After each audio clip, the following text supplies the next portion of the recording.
Bonjour à tous. Euh, L'équipe organisatrice est ravie d'enfin vous retrouver pour cette quatrième journée d'études à l'occasion de la Journée internationale pour l'élimination de la violence à l'égard des femmes après avoir dû annuler l'édition 2020.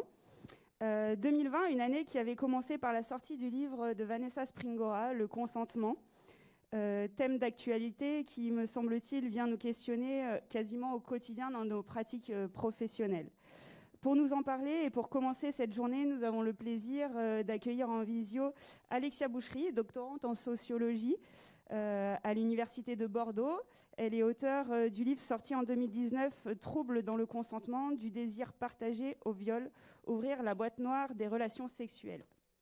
Nous avons convenu avec Madame Boucherie d'une présentation d'environ 45 minutes et après nous prendrons vraiment le temps d'avoir des échanges avec la salle, soit par le téléphone comme on vous l'a déjà dit, et puis après on fera aussi passer le micro.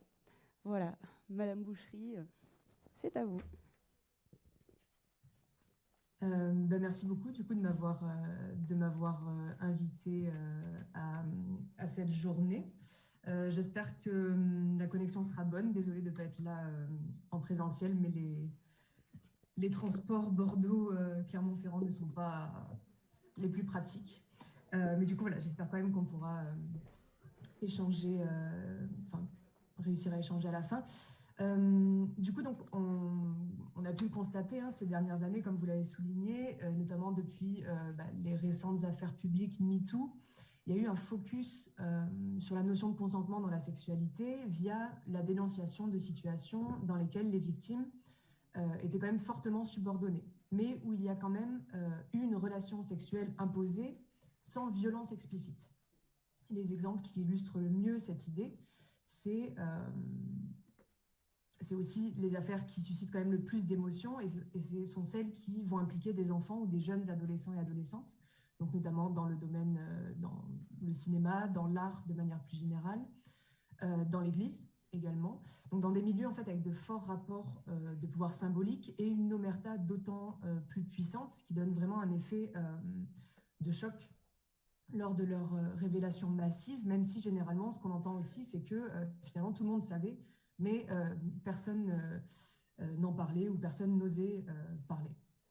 Et ces affaires ont notamment permis de réactiver les débats publics et politiques sur le fait d'inscrire légalement un âge de majorité sexuelle avec l'objectif de renforcer la protection des personnes considérées comme vulnérables, en particulier lorsqu'il y a un lien d'autorité ou de hiérarchie dans la relation.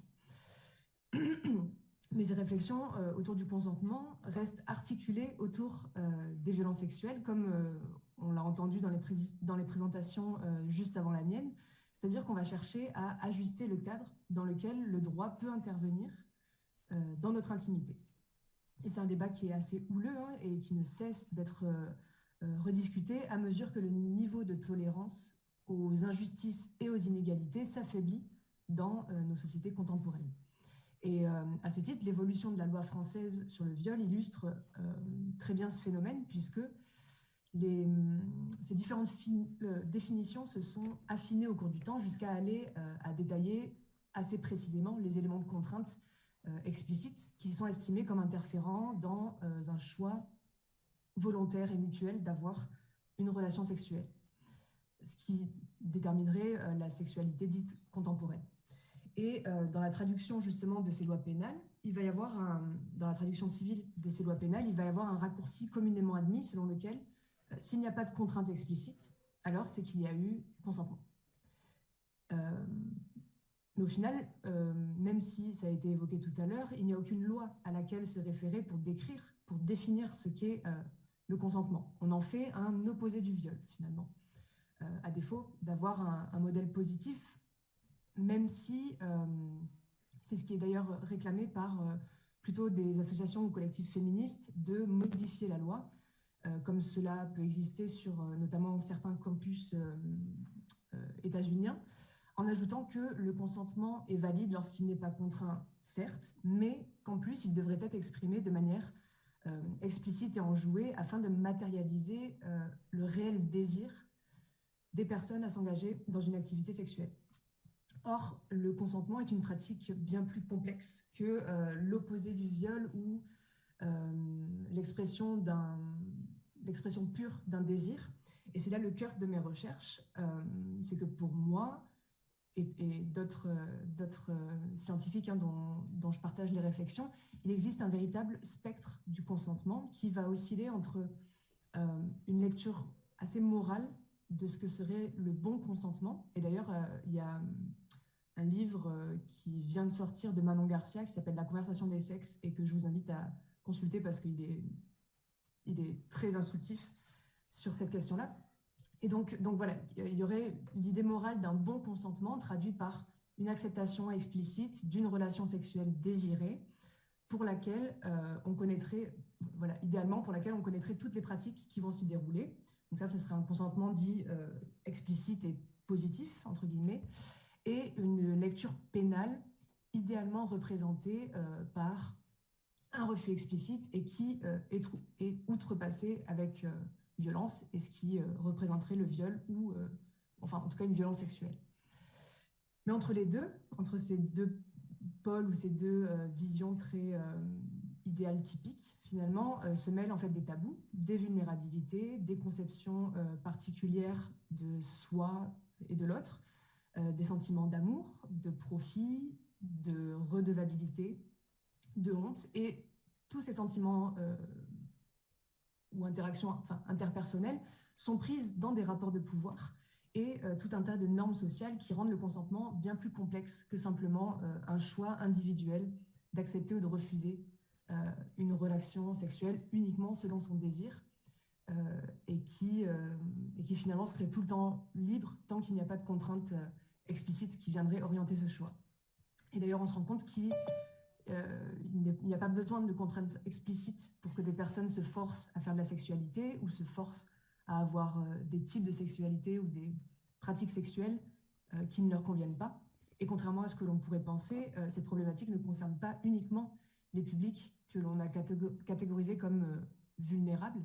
Il s'agit bien d'une problématique rencontrée par une majorité de personnes au cours de ce qu'on appelle une biographie sexuelle.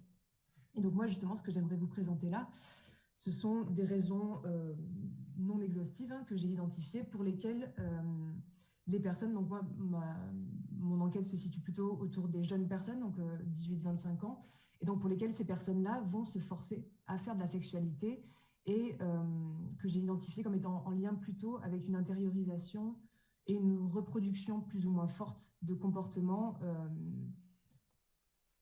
en adéquation avec ce qu'on appelle un système hétéronormatif. Donc, pour essayer de décrire assez rapidement ce qu'est l'hétéronormativité, donc de manière vraiment très résumée, en sciences sociales, on va considérer l'hétéronormativité comme étant un système normatif qui va gratifier les codes de l'hétérosexualité, c'est-à-dire la reproduction de rôles sexués actifs, passifs, selon le genre que l'on nous attribue et que l'on va performer. En d'autres termes, l'hétéronormativité, c'est un ensemble de valeurs, de normes, de conduites qui découlent du modèle hétérosexuel biologique tel qu'on le conçoit en tant que combinaison naturelle d'un mâle et d'une femelle vouée à la reproduction de l'espèce. Et des rôles sociaux, du coup, de genre, vont être attribués à ces deux entités censées se compléter dans leurs différences, c'est-à-dire que ce mâle et cette femelle, on va leur attribuer des comportements sociaux, des qualités relationnelles et émotionnelles différentes. Et on va alors parler de répartition genrée, puisque un homme va se voir attribuer une définition de la masculinité en des termes de conquête, de force, d'actif, finalement, et la féminité va être plutôt définie par une écoute, par la douceur, la patience, le soin, et plutôt un côté passif. Et donc, dans l'apprentissage de la sexualité, on va retrouver ces catégories d'actifs passifs, même quand on sort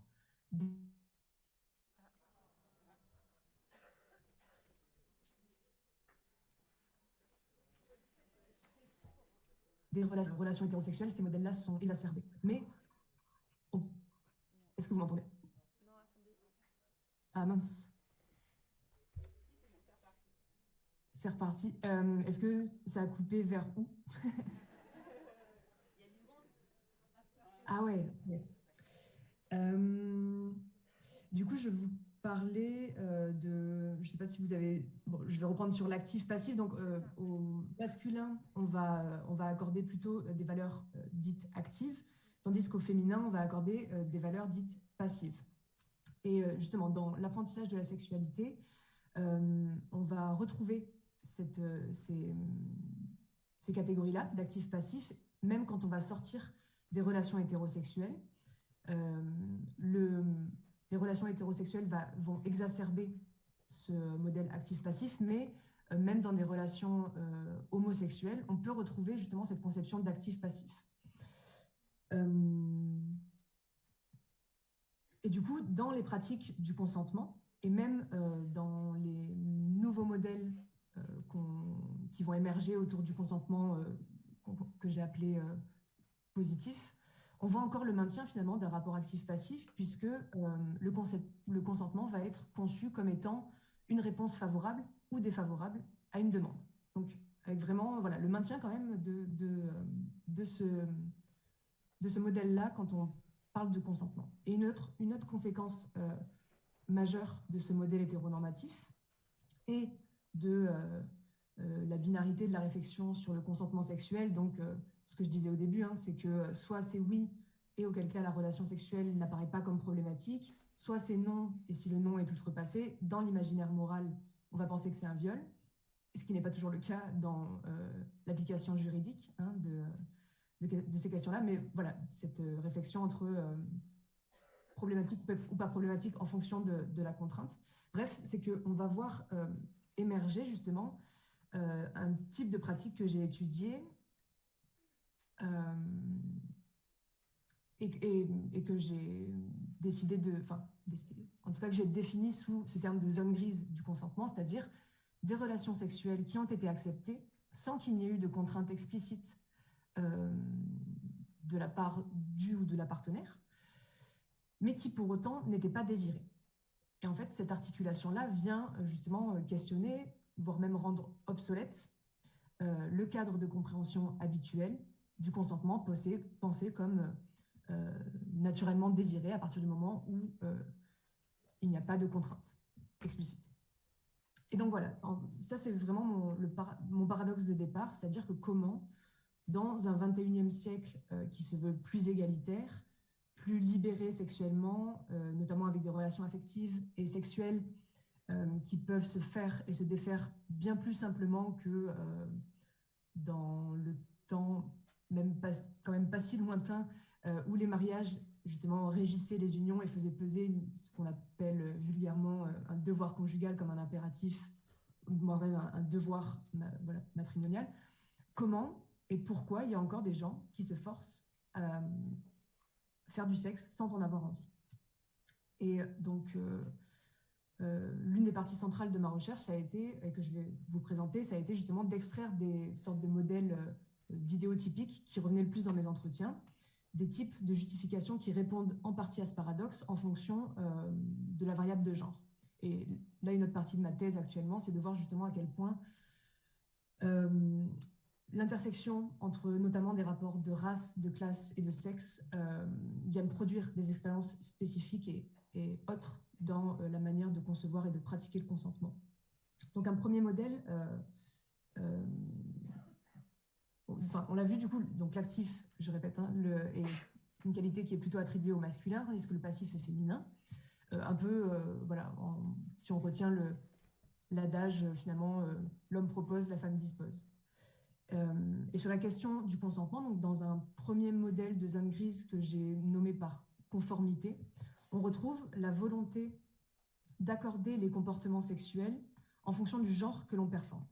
Dans ce modèle, en fait, plus on va adhérer aux stéréotypes hégémoniques du masculin et du féminin, plus on va avoir tendance à accepter ou proposer des relations sexuelles pour être conformes aux réactions qu'on suppose que les autres attendent de nous par rapport au genre que l'on performe.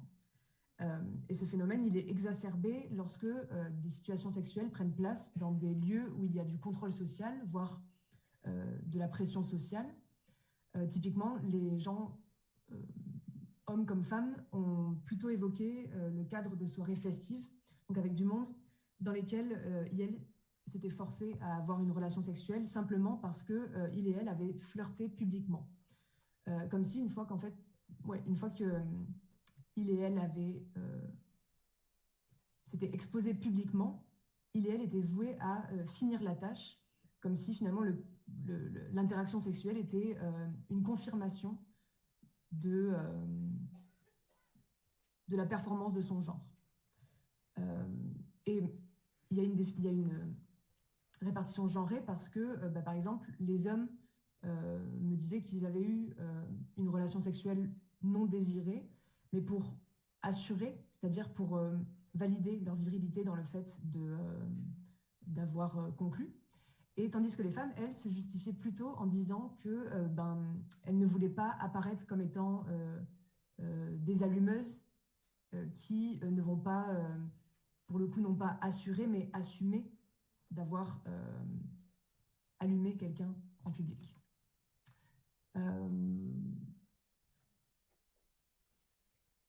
Voilà.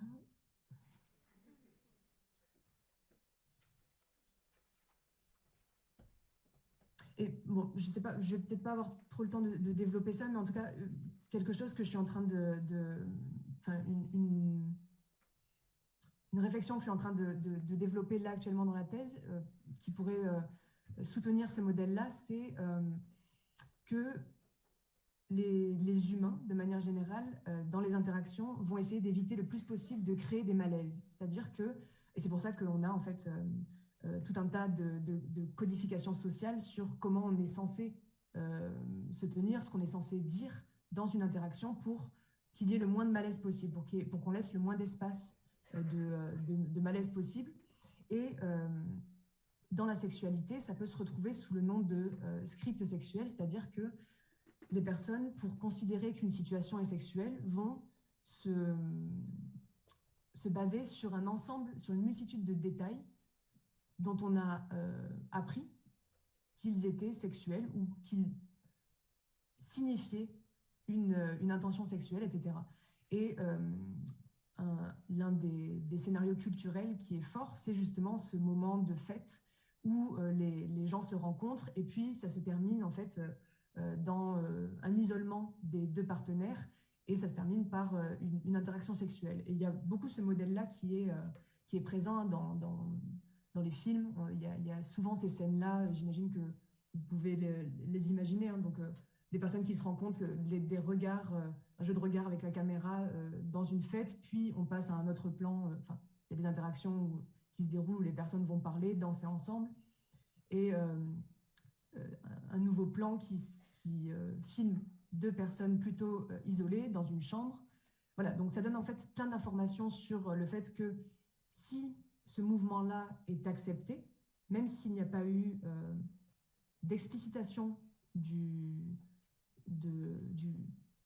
la volonté sexuelle, il y a une sorte d'entendement collectif sur le fait que s'il y a eu acceptation de suivre une personne et de s'isoler avec cette personne, c'est que les deux personnes savent très bien finalement pourquoi elles sont là. Alors que au final, on peut très bien s'isoler avec une personne sans pour autant vouloir coucher avec elle. Bref.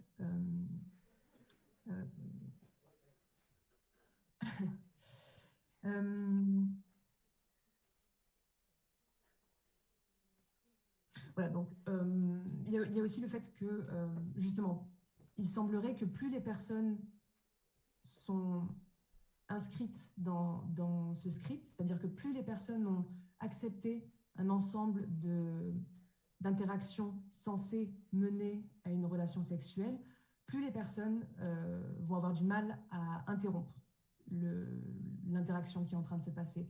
Et notamment chez les femmes, hein, puisqu'il y a toute une intériorisation justement de ces injonctions à être douces, à l'écoute, et les femmes qui doivent être plaisantes, tant dans leur apparence que dans une dimension de faire plaisir à l'autre. Et ces difficultés plus ou moins fortes à imposer son refus sont également présentes justement dans un deuxième modèle que j'ai nommé sous emprise et qui là est plutôt lié à la nature de la relation entre les personnes dans laquelle va se passer la relation sexuelle non désirée. Avec l'idée finalement que plus la relation a des enjeux forts, donc que ce soit des relations, des enjeux professionnels, amoureux, amicaux, prestigieux, etc., moins il est facile d'opposer un refus explicite. Là aussi, que ce soit sur des motifs de refus de tâches de travail, de refus de dîner, de refus, enfin voilà, un refus de situation sociale. Et pour reprendre avec le modèle hétéronormatif et les injonctions que j'expliquais tout à l'heure, l'hétéronormativité va aussi agir sur la vision de la conjugalité, puisque, et notamment de la conjugalité actuelle, puisqu'elle s'est construite au travers d'une longue tradition de ce qui devait composer l'hétérosexualité dite légitime, donc selon laquelle les relations sexuelles étaient seulement autorisées légalement dans le cadre du mariage et dans un but procréatif. Donc désormais, ces mœurs-là se sont quand même un peu plus souples, mais on retrouve quand même une forte injonction à se réaliser individuellement à travers une relation conjugale épanouie et dans laquelle la sexualité est également épanouie et aussi régulière. Un exemple tout simple, hein, il y a beaucoup de magazines dits sexo, bien-être, voire j'ai déjà entendu des professionnels de santé sexuelle qui vont véhiculer l'idée selon laquelle le sexe serait le ciment du couple, qu'il faut l'entretenir au bout d'un moment parce que la passion se perd, ou bien s'il y a un dysfonctionnement, c'est-à-dire un arrêt du sexe dans la relation, eh bien, ça va être tout le couple qu'il va falloir psychologiser ou médicaliser. Donc avec cette idée que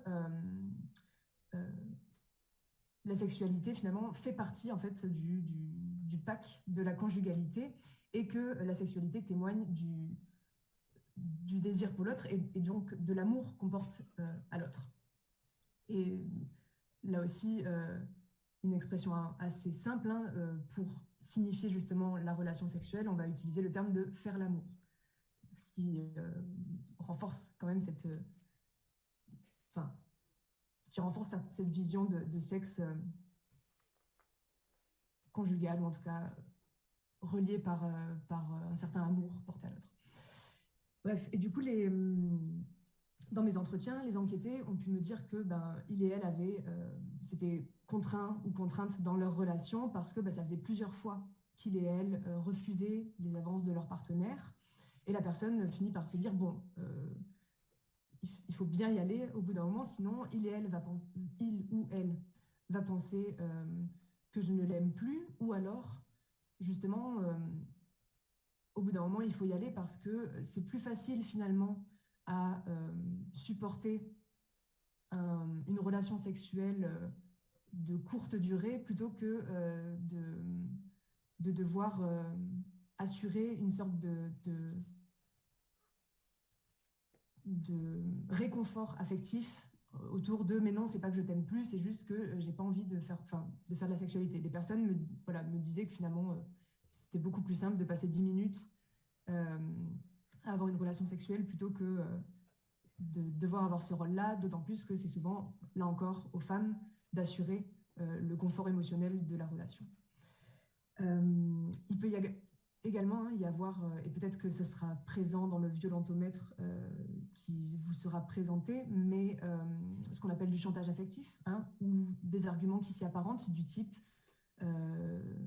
bon, si tu ne veux pas coucher avec moi, c'est que tu m'aimes plus, ou alors ne t'étonne pas si je vais voir ailleurs, voilà, avec une sorte de menace de perte de la relation s'il n'y a plus ce côté sexuel qui est assuré.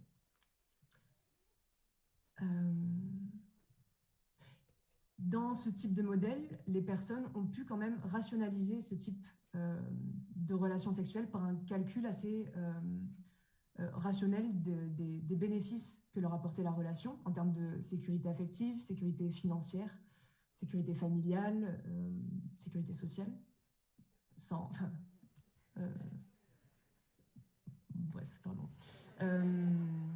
face au faible coût justement que ça leur demandait d'avoir une relation sexuelle, donc c'est ce que je racontais tout à l'heure, mais c'est aussi pour ces relations sexuelles-là que les personnes vont par exemple mobiliser une consommation d'alcool, ou en tout cas vont profiter d'un moment où elles seront alcoolisées pour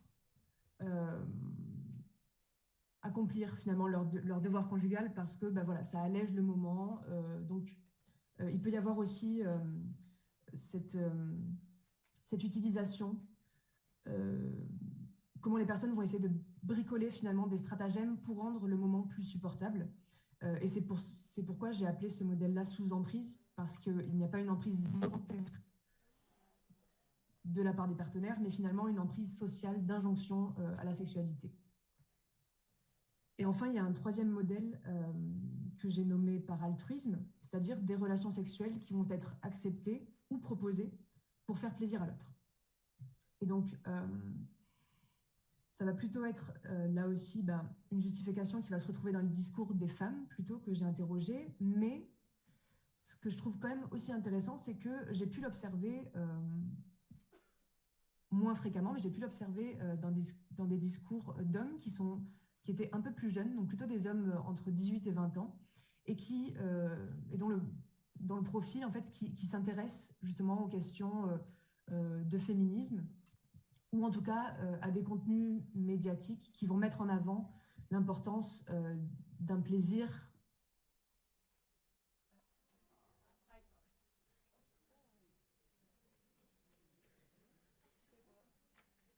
dit de la masculinité, qui tend à être de moins en moins valorisé aujourd'hui par...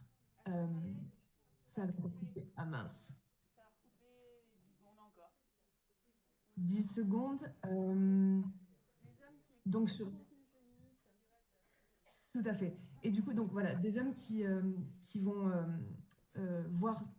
écouter des contenus féministes, ou en tout cas des contenus médiatiques, notamment sur Instagram par exemple, des contenus qui vont valoriser le plaisir dit féminin. Et du coup, ce que je disais, c'est que je trouve ça intéressant parce que il me semble que ça va dessiner des changements dans la définition d'une masculinité qui tend à être de moins en moins valorisée aujourd'hui par sa domination sur les femmes, ou en tout cas pas une domination aussi explicite qu'auparavant.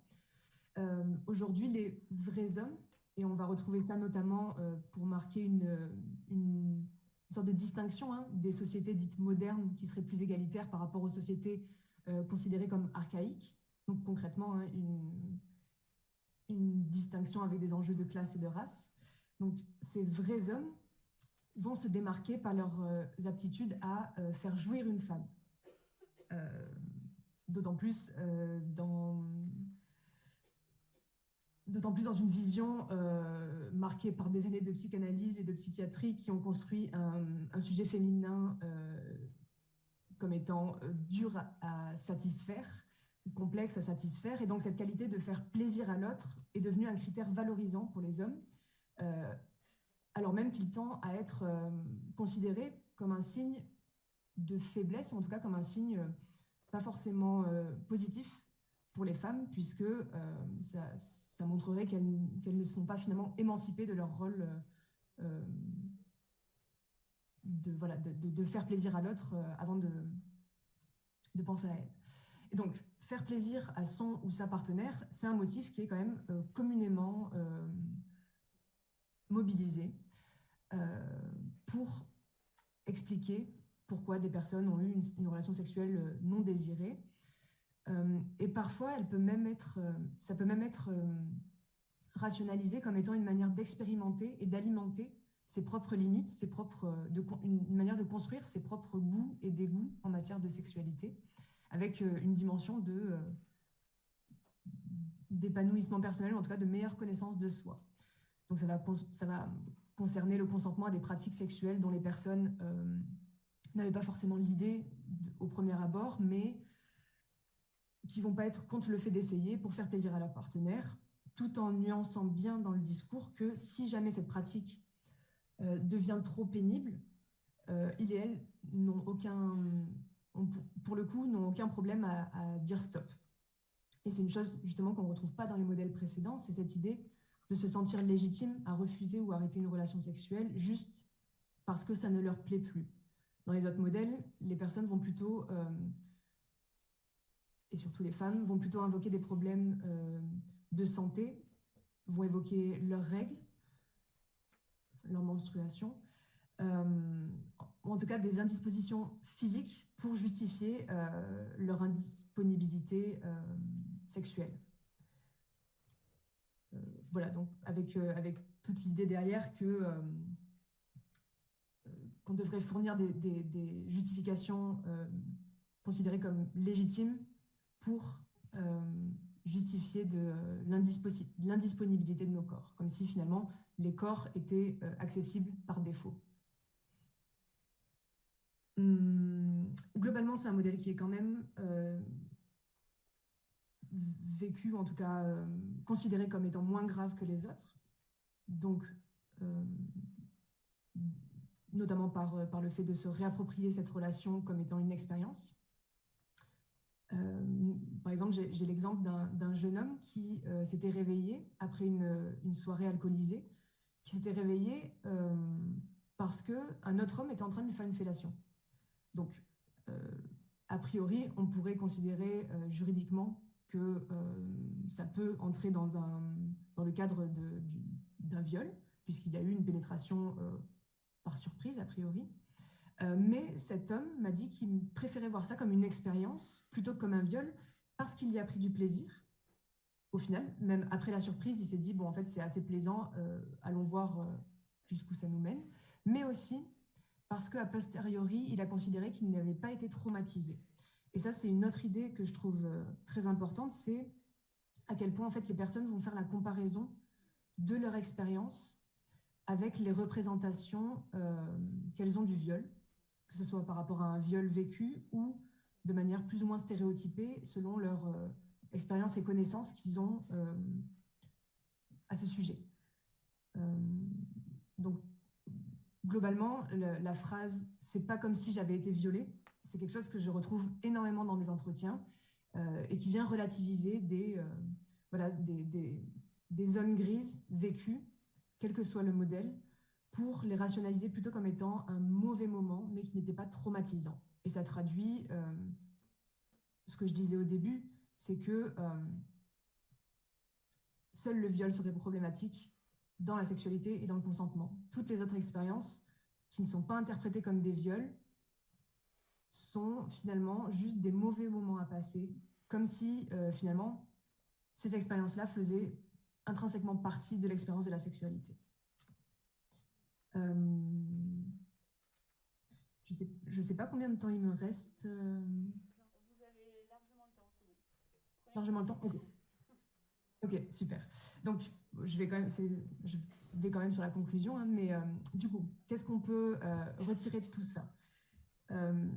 Moi, ce que je propose, c'est que cette analyse, en fait, serve justement de support pour montrer qu'on est manifestement loin d'une sexualité libérée, comme on aurait tendance à le penser, ou encore qui serait désormais facile de refuser une relation sexuelle qu'on ne désire pas.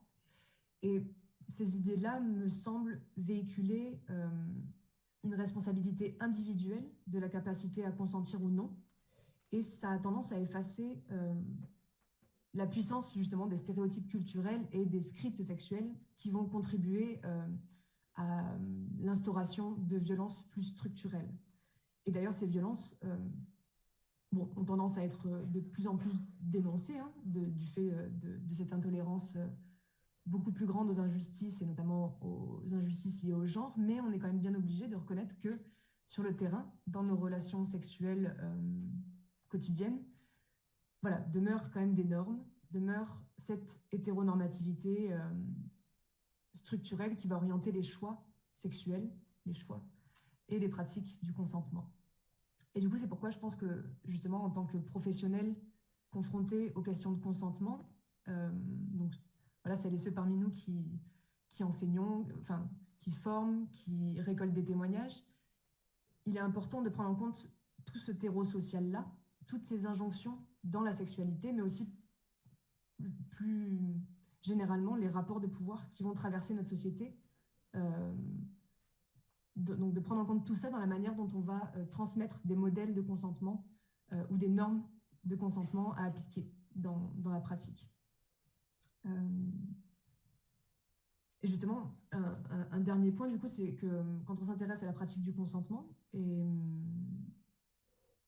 c'est notamment une grande partie de mon travail de thèse actuellement, on va se rendre compte qu'en fait, les personnes se réfèrent plutôt à des codes non verbaux du consentement.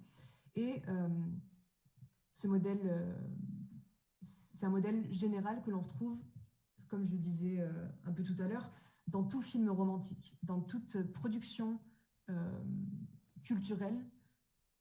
Il va y avoir cette image-là d'un déroulé des corps qui vont s'observer, qui vont se tourner autour, qui vont éventuellement tomber amoureux, qui vont s'embrasser, puis coucher ensemble. Et cet enchaînement, s'il n'est pas interrompu, est censé montrer le consentement, est censé montrer le désir sexuel par tout un ensemble de gestes non verbaux et qui composent ce qu'on a vu tout à l'heure sous le terme de script sexuel. Et généralement, on va plutôt avoir une critique autour de la pornographie, dans l'image de domination des femmes que ce contenu-là représente, ou dans la performance sexuelle qui n'illustre que très rarement la réalité.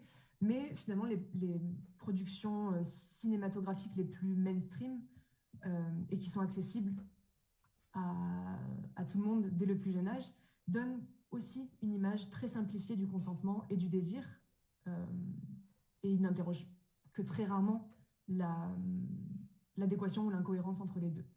On va supposer que, justement, par la réciprocité des gestes, ça va traduire un désir mutuel de sexualité qui se serait opéré au même moment, en même temps, et que tous les acteurs et les actrices disposent de cette même grille de lecture universelle pour déceler les envies ou les non-envies de l'autre. Et justement, hein, lors de procès pour viol, lorsque la violence n'est pas suffisamment explicite pour être seule constitutive des faits de viol, on va questionner cette réciprocité apparente des gestes qui n'ont pas été arrêtés et qui rendent un non-consentement suspicieux. Voilà. Et du coup, on a quand même très rarement des modèles de consentement autres que ce non-verbal, des modèles de consentement où les personnes se poseraient des questions sur leur désir mutuel, ou parleraient de sexualité avant de la pratiquer, ou encore des modèles où il y aurait par exemple des relations amoureuses ou affectives sans présence de sexualité. Et là, ça pose la question plus globale du choix même de consentir ou non à être sexuel, c'est-à-dire à avoir une sexualité. Et c'est un vaste champ qui nous reste à questionner et peut-être même à normaliser pour que le consentement finalement soit une question plus facile à aborder et à appliquer. Mais ça reste ouvert à plusieurs interprétations. Et je finirai avec ça. Du coup, merci de votre écoute. Désolée pour les quelques blancs, j'espère que ça n'a pas trop perturbé.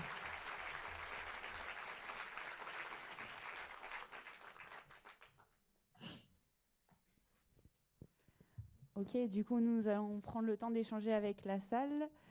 Est-ce que certains d'entre vous ont des questions ou ont pu envoyer leur message? Et est-ce qu'il y a des gens qui peuvent se lever?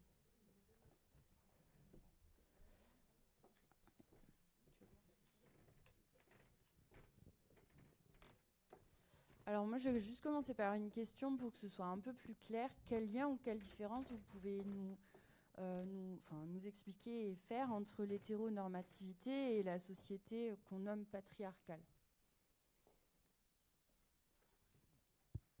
Désolée. Bah,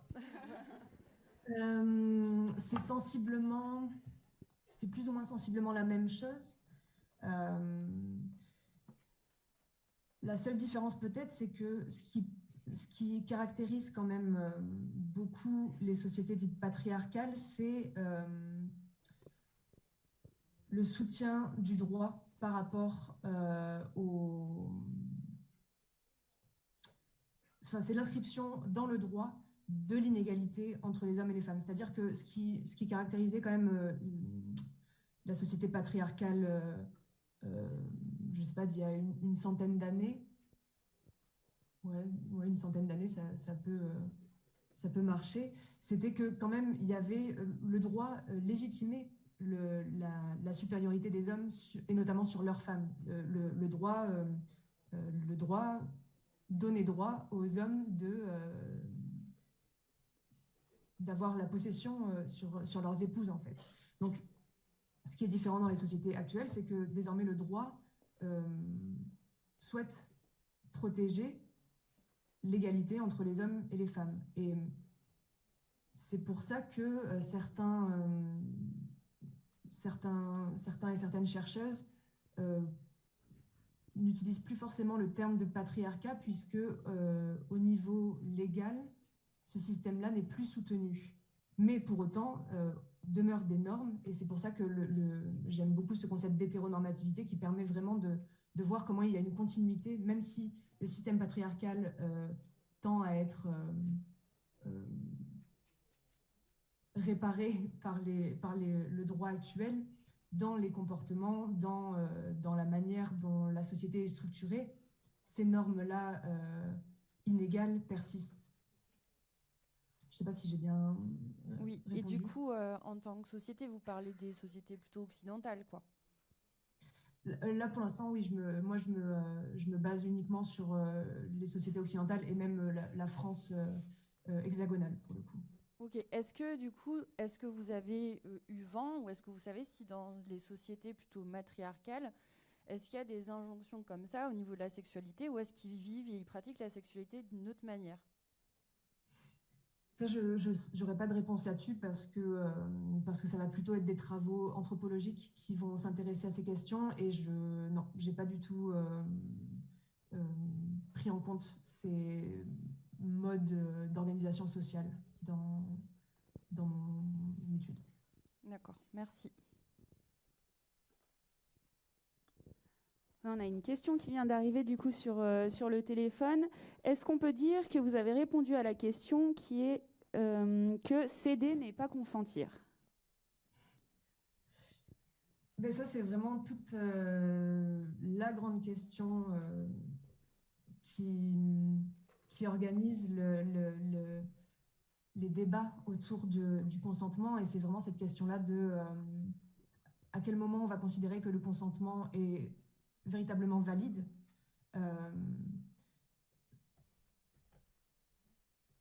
C'est une question, enfin voilà, c'est vraiment le centre de la complexité d'établir une validité ou pas d'un consentement, puisque voilà, à quel moment on cède? À quel moment on cède? Est-ce qu'on cède face à de la contrainte explicite? Ça faisait longtemps que ça n'avait pas coupé. Fait de soi-même. Ça a coupé. Mince. Voilà, donc c'est vraiment la question de comment on considère le fait de céder. C'était ma dernière batterie neuve. Et dans mon exposé, oui, on pourrait très bien considérer qu'à partir du moment où finalement le consentement sexuel n'est pas désiré, c'est que les personnes peut-être ne devraient pas faire de sexualité pour d'autres raisons que le seul désir. Ça, c'est une orientation qui est plutôt plébiscitée justement dans ces courants dits de consentement positif. C'est-à-dire que la seule bonne raison pour faire du sexe, ce serait le désir porté à un ou une partenaire, et que les autres raisons finalement viendraient invalider le consentement. Mais voilà, j'ai pas d'avis moral sur la question, quoi. Oui, on va faire passer le micro du coup dans la salle. On a 2-3 mains qui se lèvent. Bonjour, je voulais vous remercier pour votre propos. Et du coup, l'interrogation sur les sociétés matriarcales me ramenait à une autre question plus hexagonale. Est-ce que vous avez des éléments de recherche sur les rapports sexuels, enfin, homosexuels? Et est-ce que les problématiques sont les mêmes dans les relations homosexuelles par rapport aux relations hétérosexuelles? J'ai pas tout à fait entendu, mais je pense avoir saisi le cœur de la question. C'est ce que je disais, du coup, c'est que alors, les relations hétérosexuelles, dans toute l'asymétrie qu'elles peuvent représenter, justement d'un point de vue symbolique entre des hommes et des femmes, ça va, ces zones grises que j'ai décrites vont être exacerbées dans des relations hétérosexuelles, mais pour autant, il y a les raisons pour lesquelles les personnes vont faire de la sexualité peuvent être aussi mobilisées dans des cadres homosexuels, donc que ce soit lesbien ou gay, notamment parce que, en fait, on a toutes et tous été élevés dans une société qui montre, dont les représentations en fait, des relations sexuelles et du consentement est basée sur ce modèle actif-passif. Donc, et sur ce modèle actif-passif, mais aussi sur ce modèle de la sexualité est très importante dans un couple. Et donc, les personnes lesbiennes ou homosexuelles n'ont pas échappé à cette construction sociale de ce qu'est la sexualité. Donc, on va quand même retrouver aussi cette construction-là. Ce qui peut différer, c'est que il y avait notamment un enquêté gay qui m'avait dit ça, c'était que les hommes gays, enfin lui me parlait de son expérience, et lui il me disait qu'en fait il avait été justement habitué à concevoir sa sexualité comme n'étant pas possible, et que du coup ça orientait quand même son rapport au consentement, parce qu'il partait du principe que le corps qu'il avait en face de lui n'était pas disponible, puisque voilà, ça part de toute la tradition hein, que l'homosexualité n'est pas naturelle, n'est pas normale. Tandis que l'hétérosexualité, on va considérer que les corps des femmes sont disponibles pour des relations hétérosexuelles, les corps des hommes sont disponibles pour les relations hétérosexuelles. Mais voilà, quand on apprend que sa sexualité n'est pas est hors norme, on va plus avoir tendance à se demander si la personne que l'on rencontre est intéressée par nous ou pas. Donc ça, voilà, ça positionne la question du consentement un peu autrement dans cette accessibilité des corps. Et après, ce qui va vraiment différencier l'approche du consentement, c'est là pour le coup, c'est vraiment quand les personnes sont dans des démarches et réflexivités féministes et dans une démarche plus militante. Donc vraiment avec une adéquation entre les déconstructions théoriques et les applications dans leurs relations. C'est notamment peut-être pour ça que, par exemple, Mona Chollet a sorti un livre sur finalement comment continuer à vivre des amours hétérosexuels malgré la visibilisation des asymétries entre hommes et femmes. Enfin, voilà, des personnes vont essayer de quand même continuer à composer leur... enfin, à composer avec ces nouvelles découvertes autour de la contrainte. Bon, bref, je me perds un peu, je ne sais plus si je répondais bien à votre question, du coup, pardon.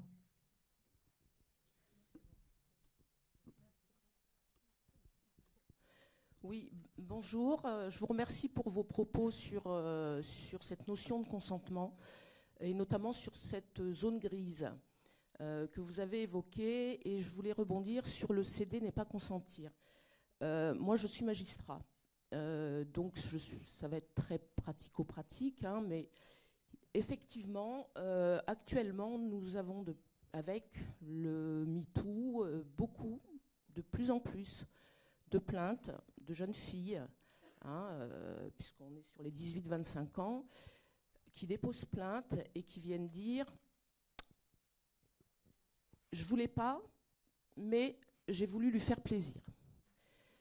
Sauf que la notion de consentement, donc le céder, qui n'est pas forcément consentir, doit renvoyer aussi à la possibilité pour l'autre de comprendre l'absence de consentement de la personne qui va céder.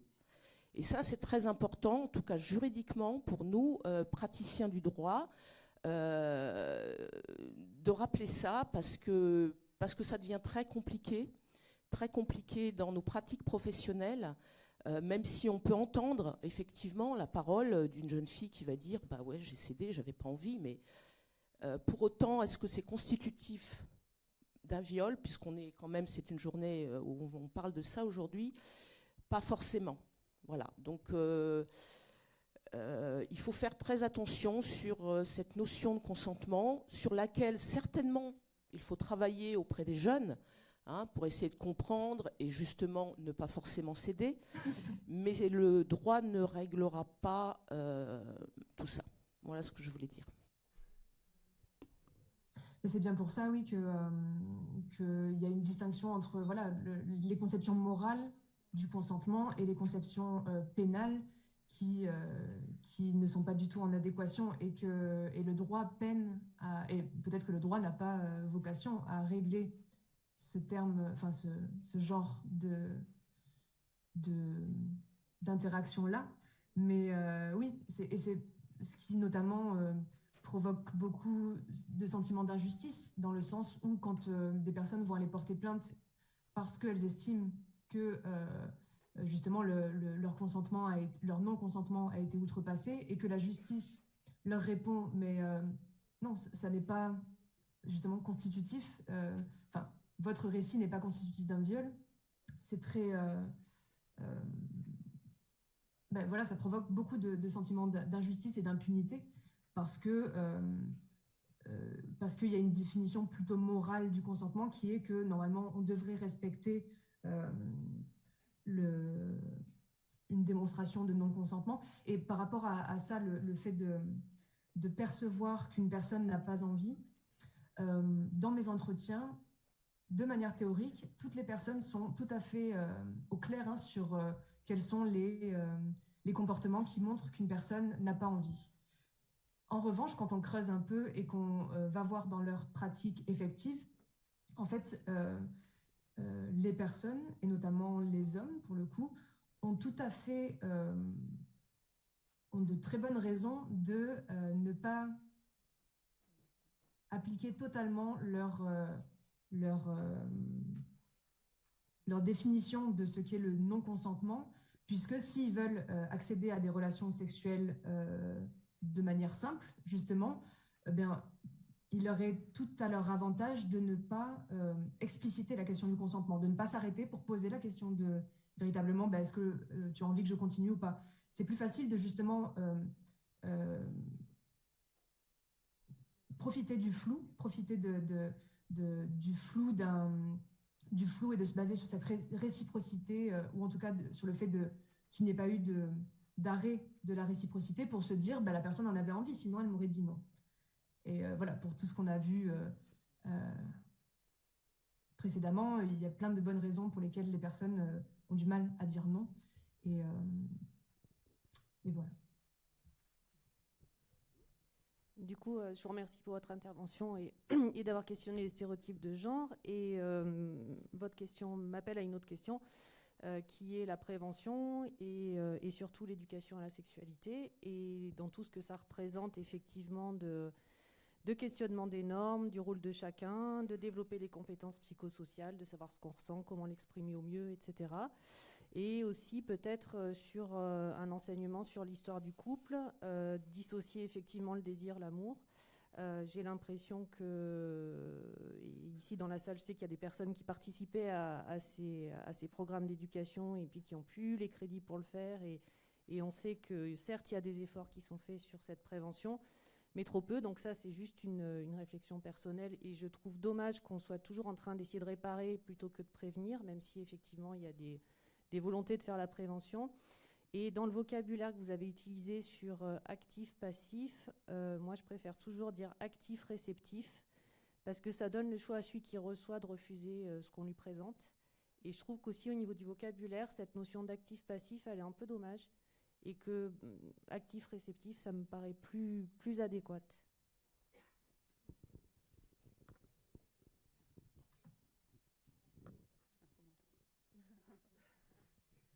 Je vais pas de... merci. Enfin, c'est intéressant, du coup, cette question de transposer à de l'actif-réceptif. Je regarderai si, du coup, c'est des mots aussi qui sont employés par les autres personnes que j'interroge. Merci, du coup. D'autres questions qui apparaissent au niveau du téléphone, des échanges par SMS. Des demandes, par exemple, sur des conseils pour les professionnels de terrain pour aborder le consentement dans toute sa subtilité. Quels conseils on pourrait apporter ? En fait, moi, plus je travaille sur ce sujet, plus je trouve que c'est une très grande complexité parce que tout me semble, beaucoup de choses, beaucoup de normes me semblent interconnectées et que, en fait, ça nécessiterait de vraiment déconstruire et d'agir sur beaucoup d'emplacements pour véritablement détricoter, en fait, toute la question du consentement. Ce qui me semble important, c'est quand même de penser aussi, déjà, à ne pas forcément faire du consentement un opposé des violences sexuelles, parce que comme on l'a vu, en fait, la loi n'opère pas dans ces questions-là de consentement. Enfin, donc peut-être le traiter autrement que d'un point de vue d'un opposé, que voilà, s'il n'y a pas consentement, alors c'est qu'il y a un viol. Non, en fait, c'est moralement peut-être qu'on aimerait que ce soit ça, mais dans l'application de la justice, c'est vrai que c'est beaucoup plus compliqué. Et ce qui me semble, moi, très important, c'est surtout aussi de déconnecter le consentement de questions strictement hétérosexuelles. C'est de penser justement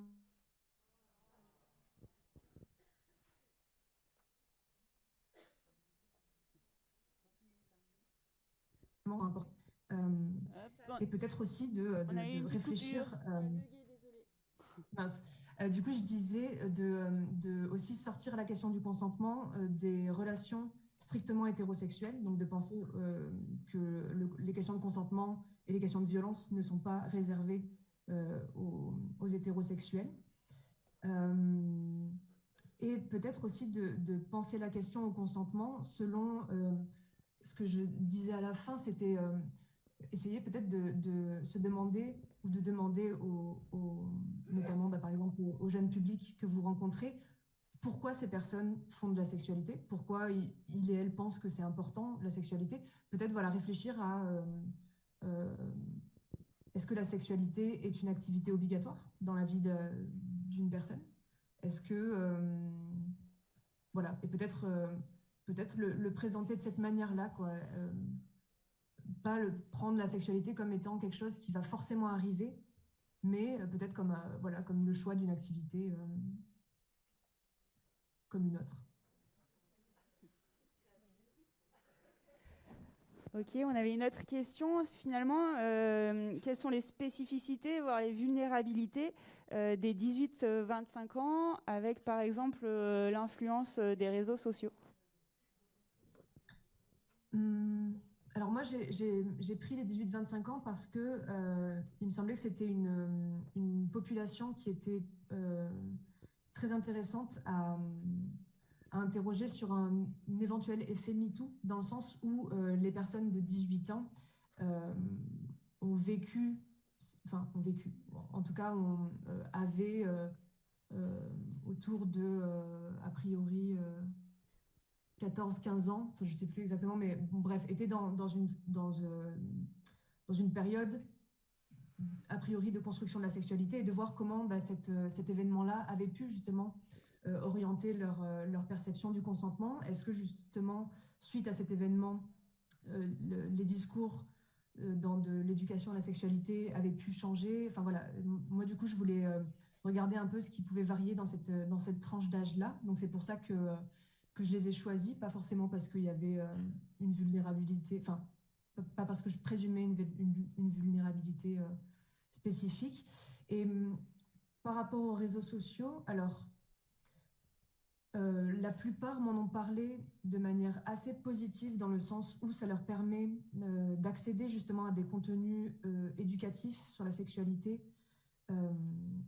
Et beaucoup ont parlé d'Instagram notamment, avec des contenus qui se veulent éducatifs, qui se veulent justement, qui viennent déconstruire les stéréotypes autour de la sexualité. Assez peu m'ont parlé des éventuelles violences, de harcèlement. Il y en a quelques-unes, il y a notamment des jeunes filles de 18 ans qui effectivement ont mentionné des questions de harcèlement, notamment, je crois qu'il n'y a pas eu d'échange de photos ou de vidéos, mais il y a eu voilà, la construction la construction de rumeurs, la construction comment on appelle ça, de réputation qui avait été douloureuse. Donc ça, c'est vrai que le côté réseaux sociaux là-dessus et la vitesse de l'échange des informations peut être problématique, mais j'ai plutôt eu une vision positive qui m'était retournée par rapport à ces personnes-là. Ok. Hop.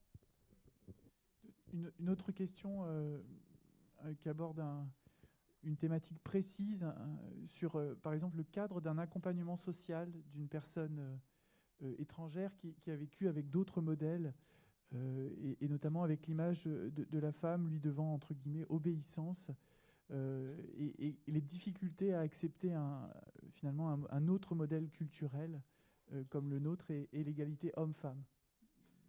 Que répondre à cet intervenant?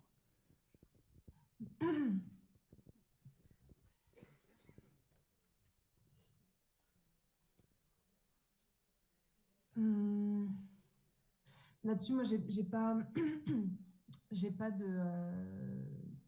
de réponse pratico-pratique parce que je pense qu'effectivement, ça dépend d'à quel point cette vision-là s'accompagne de violence, pour le coup, pour déterminer la nécessité je pense, d'intervenir dans le fait de faire comprendre à cette personne que ce qu'elle vit n'est pas normal. Voilà, s'il y a une urgence à faire prendre conscience à cette personne-là, mais en fait, ce qui est le cas aussi pour des personnes en situation de violence conjugale, c'est comment on va essayer d'accompagner au mieux des personnes qui rationalisent les violences qu'elles vivent. Et du coup, peut-être que ça n'est pas forcément lié à l'intériorisation d'une culture qui serait beaucoup plus patriarcale que la nôtre, mais peut-être que ça rejoint juste cette question-là de faire prendre conscience, au même titre que des violences conjugales qui se passent entre personnes nées en France.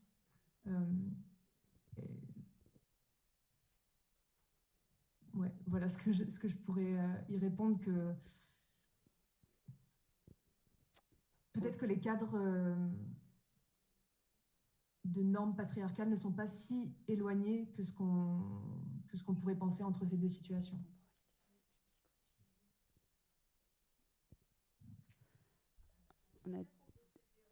Attendez, on va vous donner le micro.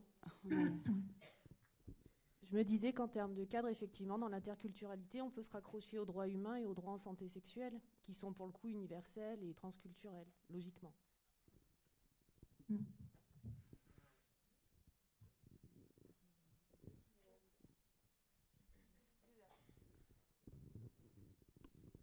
Oui, je voulais juste rajouter sur ce point, effectivement, je pense que ce qui est important, et vous l'avez évoqué dans votre intervention, c'est comment la personne ressent la violence sexuelle. Est-ce que c'est traumatique, pas traumatique?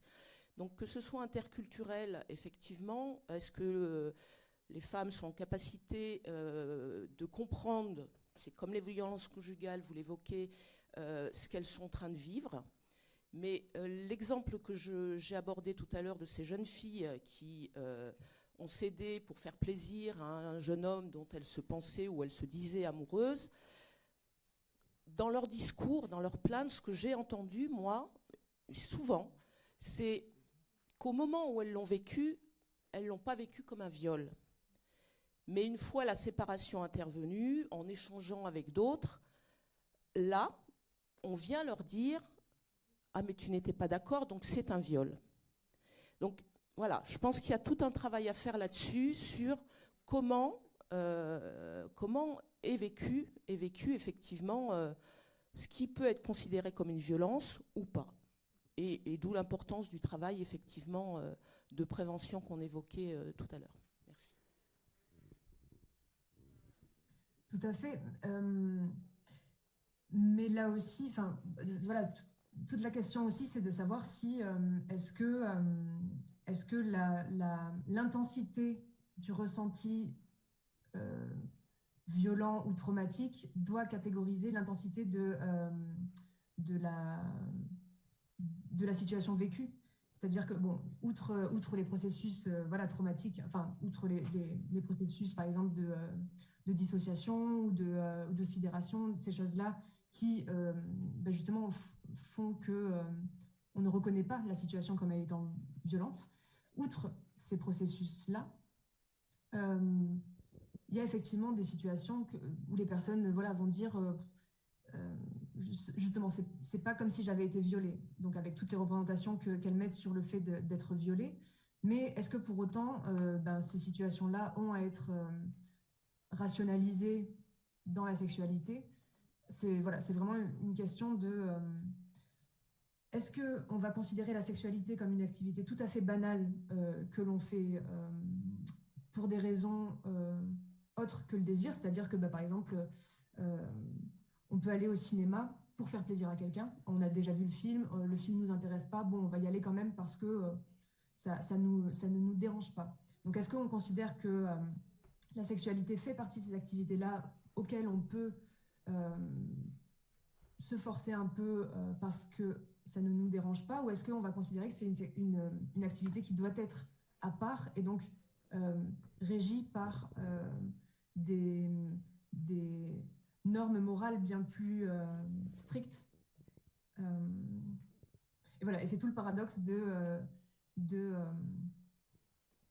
intolérance grandissante à ce genre, à la sexualité qui n'est pas désirée, et un cadre légal qui ne suit pas et qui, lui, va juste juger, jauger de la violence et non pas de la violence et de la contrainte, mais non pas de ressenti. La justice ne s'applique pas au ressenti.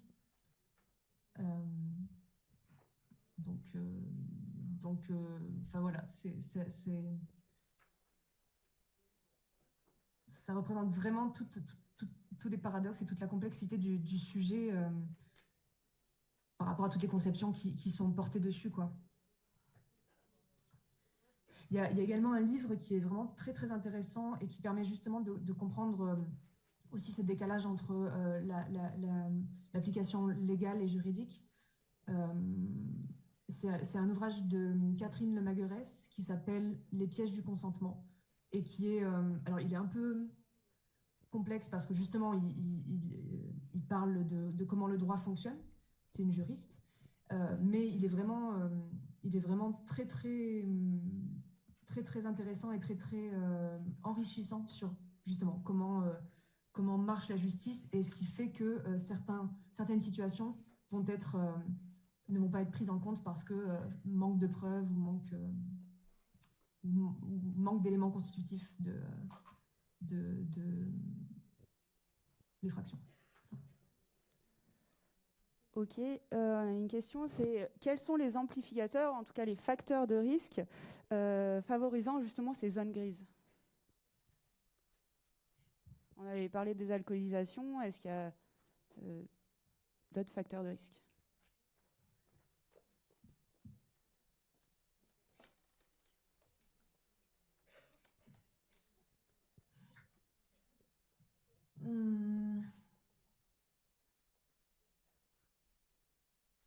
Je pense que vraiment, parce que l'alcoolisation vient en fait, pareil, exacerber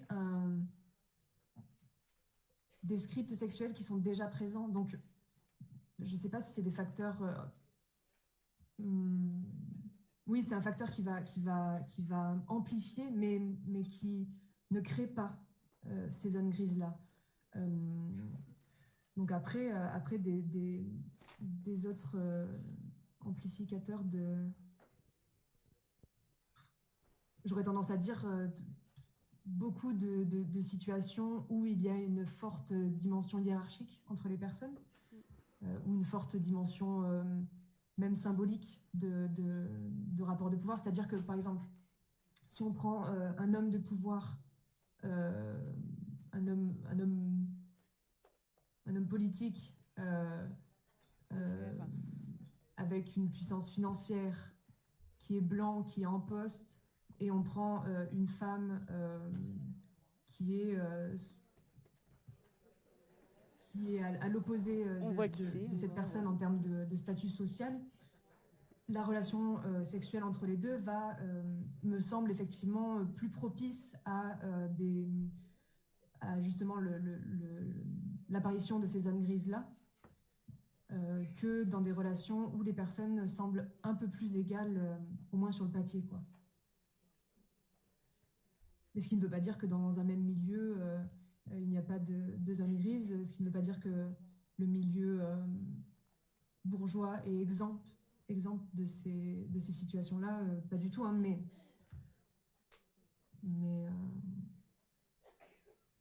ouais. Ok, j'avais une autre question, parce que je sais que vous vous intéressez à ce sujet.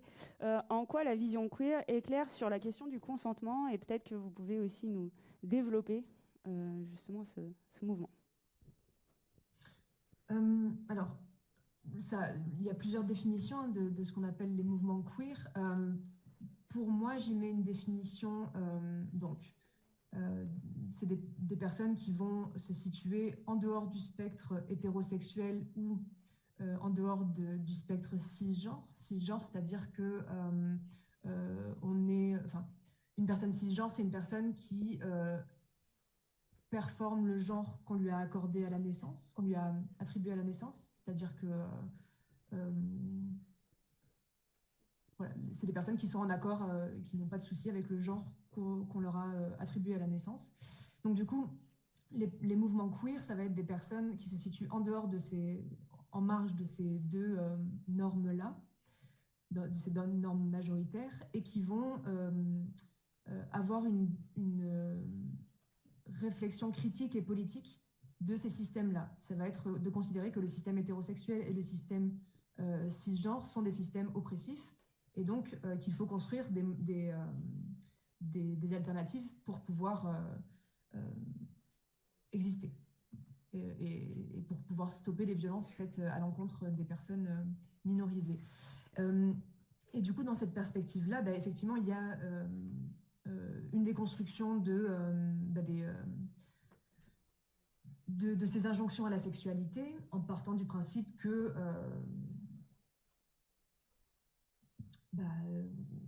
comment dire ça?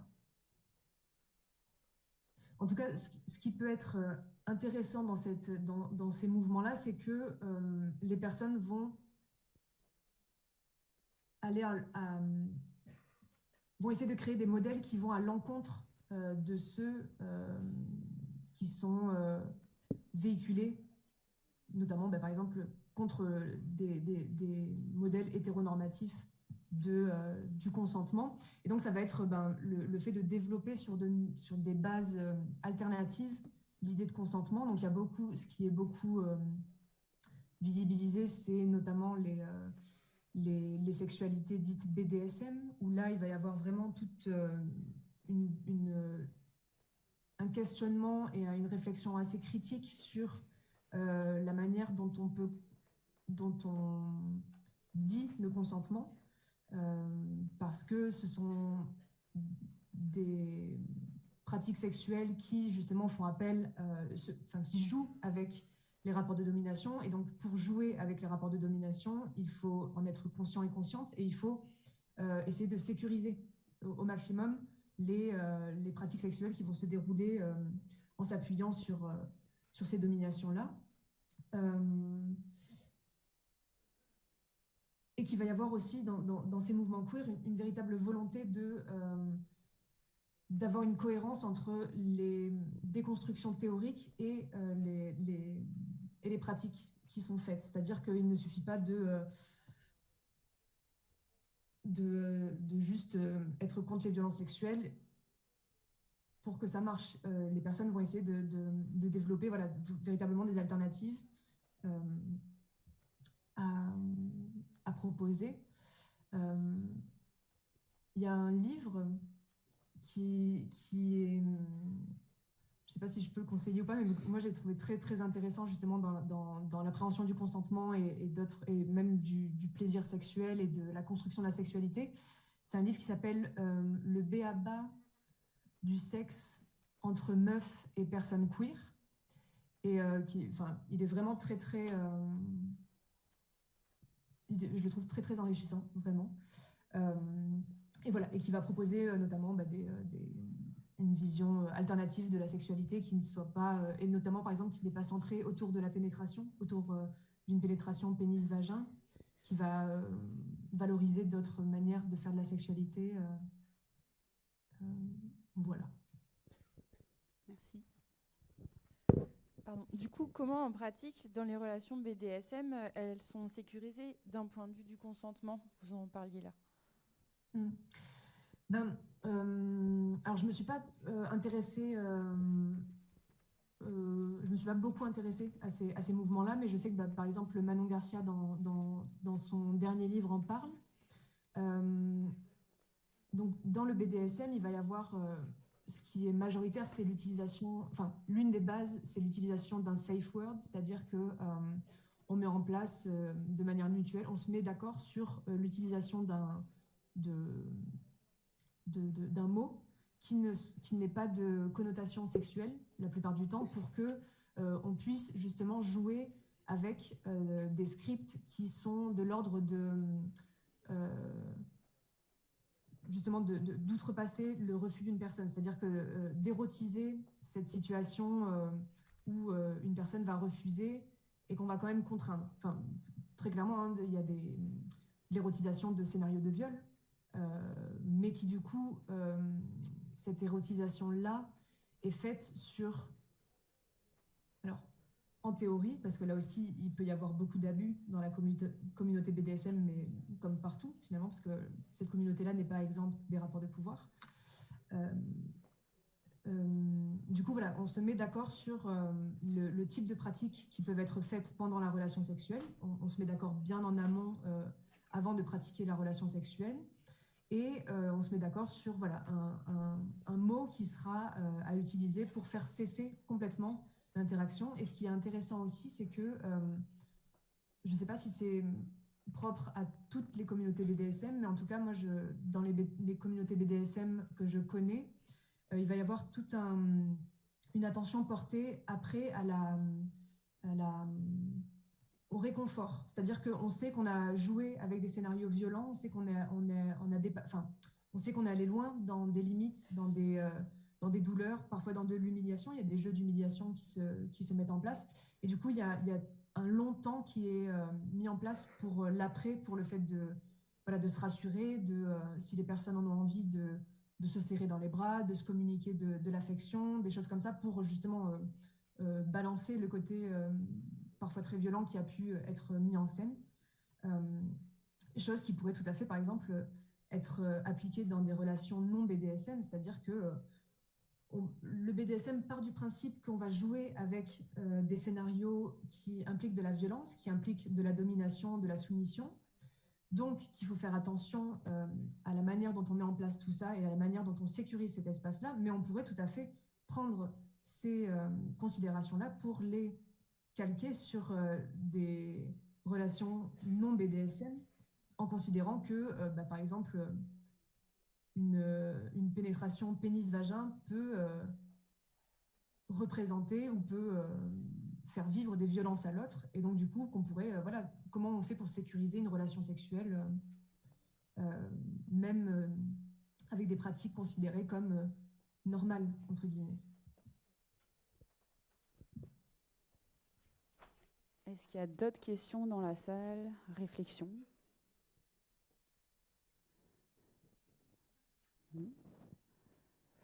On a juste eu un message qui nous informait qu'il y avait des podcasts qui s'appelaient Cœur sur la table.